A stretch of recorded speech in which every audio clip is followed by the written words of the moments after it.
अस्सलाम वालेकुम मेरे प्यारे वीवर्स, कैसे हैं आप सब। उम्मीद करती हूँ आप सब बिल्कुल ठीक होंगे। मैं हूँ सनिया अशफाक और आज मैं आपको बनाना सिखाऊंगी कि दूध के ऊपर से उतारी गई मलाई से आसान तरीके से मक्खन निकालने का तरीका और देसी घी निकालने का तरीका आज मैं अपने प्यारे व्यूवर्स को बनाना सिखाऊंगी।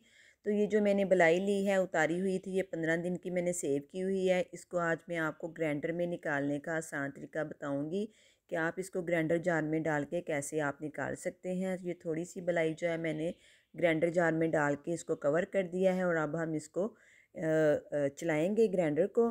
तो ये थोड़ी सी थिक होगी तो चलेगी नहीं, तो आप इसमें थोड़ा सा पानी ऐड करें ताकि ये थोड़ी सी पतली हो जाए, तो फिर ये घूमना शुरू हो जाएगी। तो इसके अंदर से बहुत आसानी से आसान तरीके से मलाई निकल आएगी।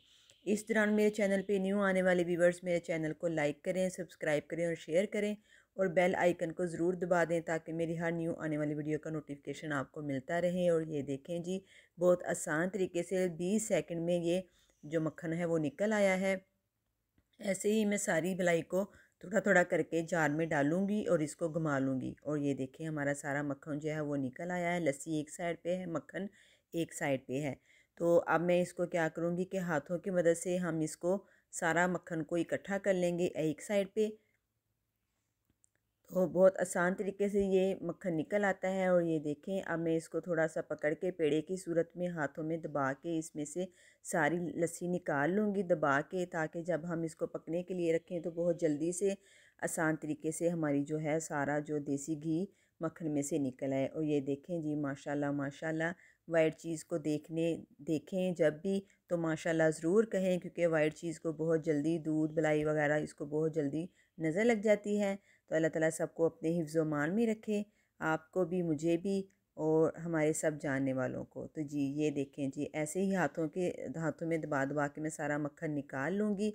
और ये देखें सारा मक्खन निकल आया है। अब इसको वापस देगची में, उसी देगची में जिसमें मैंने इसको निकाला था डाल के हम इसको अब चूल्हे पे ले जाएंगे। फ्लेम को ऑन करेंगे और इसको पहले हाई फ्लेम पे सारे मक्खन को मैं मेल्ट कर लूँगी ताकि सारा मक्खन अच्छे से मेल्ट हो जाए। हाई फ्लेम पे हमने ये काम करना है। तो बहुत जल्दी झटपट ये तकरीबन 10 मिनट में सारी मलाई जो है वो निकल के मलाई से देसी घी निकल आता है। और ये देखें सारा मक्खन मेल्ट हो चुका है। अब मैं इसको 20-20 सेकंड के बाद साथ साथ हिलाती रहूँगी ताकि जो लस्सी नीचे बैठे वो देगची के किनारों के साथ लग के जल ना जाए, जलने की स्मेल ना आए, इसलिए हमने इसको थोड़ी थोड़ी देर बाद साथ साथ हिलाते रहना है। तो इस दौरान मेरे चैनल पे आने वाले व्यूवर्स मेरे चैनल को ज़रूर सब्सक्राइब करें और मेरी वीडियो को ज़रूर आगे अपने फ्रेंड्स के साथ, दोस्तों के साथ, रिश्तेदारों के साथ शेयर किया करें ताकि दूसरों को भी मेरी वीडियो जो है वो देखने का और सीखने का मौका मिल सके। और मुझे कमेंट बॉक्स में ज़रूर बताया करें कि आपको मेरी रेसिपीज़ कैसी लग रही हैं और ज़रूर मुझे कमेंट्स में बताया करें। और ये देखें जी, बहुत जो है वो लस्सी और मक्खन जो है वो आपस में ये देखें अलहदा हो चुका है सारा मक्खन। थोड़ा थोड़ा ये देखें साइडों पे आपको देसी घी निकलता हुआ नज़र भी आ रहा होगा। ऐसे ही मैं इसको साथ साथ हिलाती रहूँगी और देगची की किनारों को भी साफ़ करती रहूँगी ताकि हमारी देगची भी साफ़ रहे। जब इसको वॉश करें तो बहुत आसानी से ये वॉश हो जाए। तो सारा देसी घी ऐसे ही मैं इसको हिलाती रहूँगी। और ये देखिए कमो बेश मुझे ज़्यादा से ज़्यादा अभी 7 मिनट हुए हैं इसको पकाते हुए। और ये देखें जी 7 मिनट के अंदर अंदर लगभग तकरीबन 75% जो है वो देसी घी हमारा निकल आया है और सारी लस्सी जो है वो नीचे बैठना शुरू हो चुकी है। जो लस्सी नीचे बैठ जाती है उससे भी बहुत अच्छा आप रेसिपी बना सकते हैं। उसमें थोड़ी सी आप वो ड्राई फ्रूट्स डालें, चीनी डालें तो बहुत अच्छा ना, वो भी बच्चे बच्चे बहुत लाइक करते हैं, बच्चों को खिलाएं। वेस्ट करने की बजाय उसमें बहुत एनर्जी, बहुत उसका फ़ायदा होता है। और ये देखें जब ऊपर झाग आना शुरू हो जाए तो समझ लें हमारा देसी घी बिल्कुल रेडी है। क्योंकि जब देसी घी निकल आता है तो झाग आने की यही निशानी होती है कि देसी घी निकल आया है और सारी लस्सी नीचे बैठ गई है। अब मैं फ्लेम को ऑफ़ कर दूंगी और इसको थोड़ा सा ठंडा होने देंगे ताकि ये थोड़ा सा नॉर्मल नॉर्मल टेम्परेचर पे आ जाए।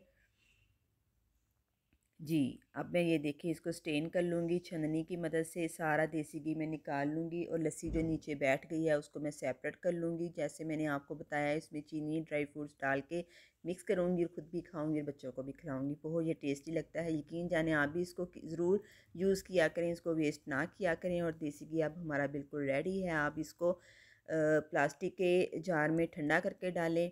मैं तो इसको स्टील की बाल्टी में या इसको शीशे के जार में महफूज कर लेती हूँ। ये इसको कुछ नहीं होता, 2 साल तक आप इसको फ्रीज़र के बगैर ही बाहर रख के भी यूज़ करें। अगर प्योर तरीके से देसी घी निकला हो, इसमें लस्सी ना हो, तो ये बिल्कुल भी ख़राब नहीं होता।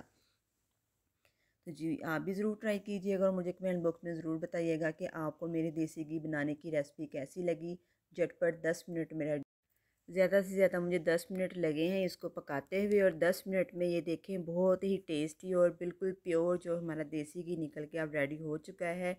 ये पनीर है जो सारी लस्सी नीचे बैठ गई थी, तो ये वो मैंने निकाल ली है सारी। इसको अच्छे से निचोड़ के इसमें से भी सारा देसी घी निकाल लिया है ताकि हमारा वेस्ट ना हो। और ये देखें जी हमारा माशाल्लाह माशाल्लाह कितना प्यारा कलर और इसका फ्रेश कलर और बहुत ही प्यारी इसकी खुशबू आ रही है। घर का बना हुआ खालिस प्योर देसी घी हमारा बनके बिल्कुल रेडी है। आप इसको जैसे मर्ज़ी महफूज करें। अब मुझे इजाज़त दें। अल्लाह हाफ़िज़।